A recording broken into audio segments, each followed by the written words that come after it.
அடப்பாவி, இவன் என்ன ஃபாலோ பண்ணிட்டு வரான்? ஓ, சந்தேகம் வந்து என்ன கண்காணிச்சிட்டு இருக்கானா? இருடா வச்சுக்கிறேன், நீ வா.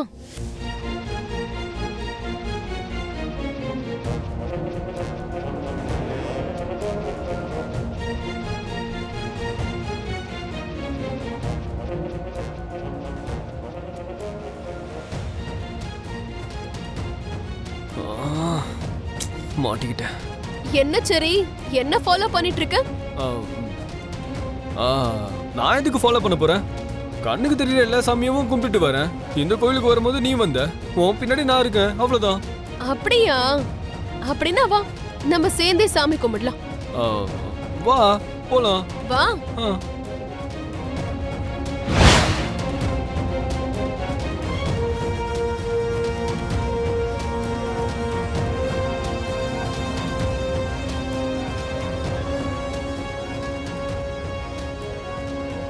கோவில்ல காட்ட வேண்டியது பக்தியை தான், சந்தேகத்தை இல்ல. நீயும் கண்ணை மூடிக்கிட்டு பக்தியோட சாமி கும்பிட்டா நல்லது நடக்கும்.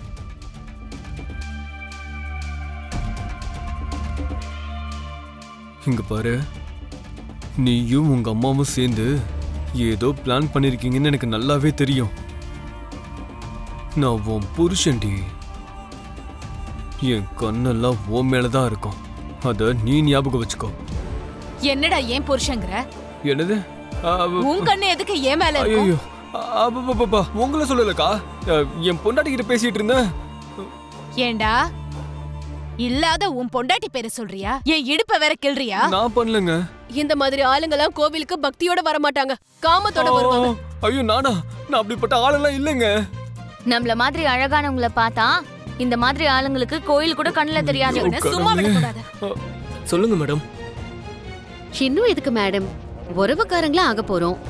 உறவு முறையில நான் உனக்கு சித்தி, சோ ஆன்ட்டின்னு கூப்பிடு. என்ன நட்சத்திரா அவ்வளவு குழப்பத்தோட பாக்குற? இன்னும் உனக்கு விஷயம் புரியலையா? நம்ம பிந்துவும் சிவாவும் ஒருத்தர் காதலிக்கிறாங்க.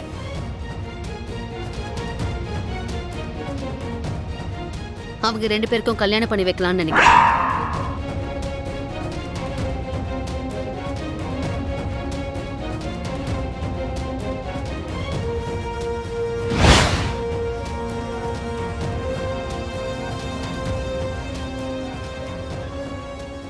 என்ன இது?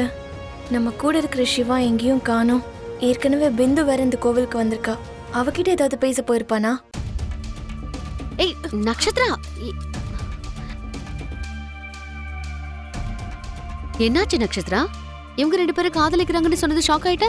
இவங்களுக்கு நான் தான் கல்யாணம் பண்ணி வைக்க போறேன்.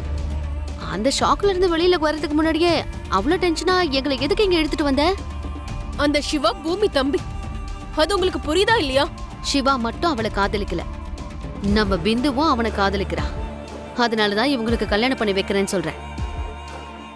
இங்க பாரு சிவா, சிவராத்திரினா அந்த சிவன் பார்வதியோட திருமண நாள்னு அர்த்தம். அந்த திருமணம் நடக்க போற இந்த ராத்திரி பிந்துவுக்கும் உனக்கும் நான் கல்யாணம் பண்ணி வைக்க போறேன். அம்மாவுக்கு காணிக்க செலுத்த நீ தாலி கொண்டு வந்திருக்க இல்லையா? அதே தாலியை தான் நீ பிந்து கழுத்துல கட்ட போற. அந்த தாலியை நான் அங்கிருந்து எப்படியாவது எடுத்துருவேன். உங்க கல்யாணத்தை எந்த பிளேஸ்ல நடத்தணுங்கிறத நான் பாத்துக்கிறேன், சரியா? நான் சொன்ன இடத்துக்கு வர வேண்டியது உங்க பொறுப்பு. சரிங்க ஆண்டி, நான் கிளம்புறேன். சரி, இன்னைக்கு ராத்திரி உங்களுக்கு கல்யாணம் முடியற வரைக்கும் இங்க யாருக்கும் உங்க 2 பேர் மேல எந்த சந்தேகமும் வராத மாதிரி நீங்க ஜாக்கிரதையா பாத்துக்கணும், புரிஞ்சுதா? கிளம்புங்க. சரிங்க ஆண்டி, பாய் பிந்து. பிந்து, நீயும் யாருக்கும் எந்த சந்தேகமும் வராத மாதிரி ஜாக்கிரதையா நடந்துக்கோ, போ. நான் எடுத்திருக்க இந்த முடிவு சரியா தப்பான்னு எனக்கே ஒன்னும் புரியல. இது என்ன சிவா இப்படி சொல்ற?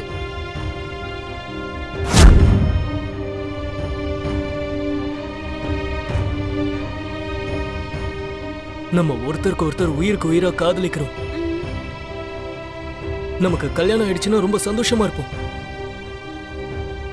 ஆனா என் அக்கா என்னை பத்தி என்ன நினைப்பாங்கன்னு சொல்லு. நீ என்ன என்ன பேசிட்டு இருக்க சிவா? எனக்கு ஒண்ணுமே புரிய மாட்டேங்குது. என் அம்மா அப்பா இறந்ததுக்கு அப்புறம் எனக்கு நல்லது கெட்டது எல்லாம் அக்கா தான் பாத்துக்கிட்டாங்க. அந்த நேரத்துல அவங்க என் அக்காவை மட்டும் இல்ல, என் அம்மாவா இருந்து என்ன பாத்துக்கிட்டாங்க. அப்படிப்பட்ட அக்காவை பத்தி யோசிக்காம என் சுயநலத்துக்காக நான் யோசிக்கிறேனோன்னு எனக்கு தோணுது. இப்ப சொல்லு பிந்து, நான் உன் கழுத்துல தாலி கட்டுறதுங்கிறது நம்ம 2 பேரோட காதல்னு நினைக்கணுமா, இல்லைன்னா என் அக்காவுக்கு நான் செய்யற துரோகம்னு நினைக்கிறதா?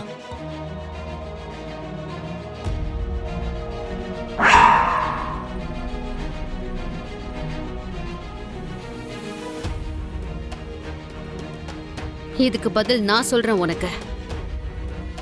நீ சொன்னது உண்மைதான், உன் அக்கா சிறந்தவதான். ஆனா நீ உன் காதல் விஷயத்தை உன் அக்கா கிட்ட சொன்னப்போ உன் அக்கா என்ன பண்ணா?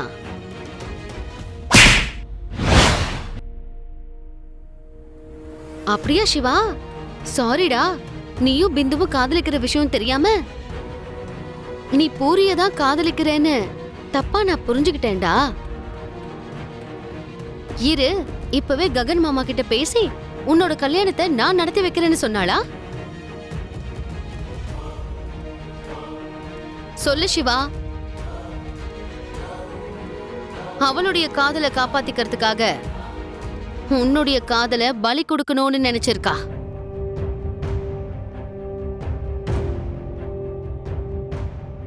நீ உன் காதலை பத்தி சொன்னதும் அவளுடைய வாழ்க்கைய பத்தி மட்டும்தான் யோசிச்சிருக்கா.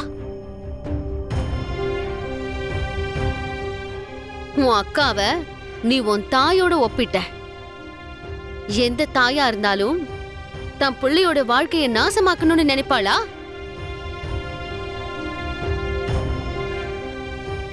என்னோட வாழ்க்கை என்ன ஆனாலும் சரி பரவாயில்லன்னு நினைச்சு தன்னுடைய புள்ள வாழ்க்கைய பத்தி யோசிப்பாங்க. அதுதான் ஒரு நல்ல தாய்க்கு உதாரணம் சிவா.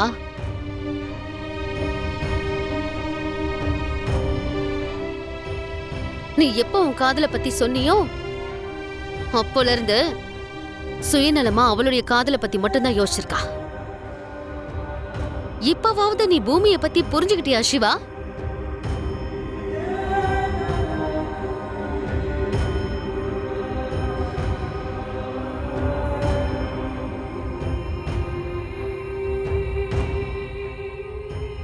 வேண்டாம் சிவா, இதுக்கு மேல எதுவும் யோசிக்காத. நீ உன்னுடைய காதலை பத்தி மட்டும் யோசி. உன் மேல உயிரிய வச்சிருக்கிற பிந்துவை பத்தி மட்டும் யோசி சிவா.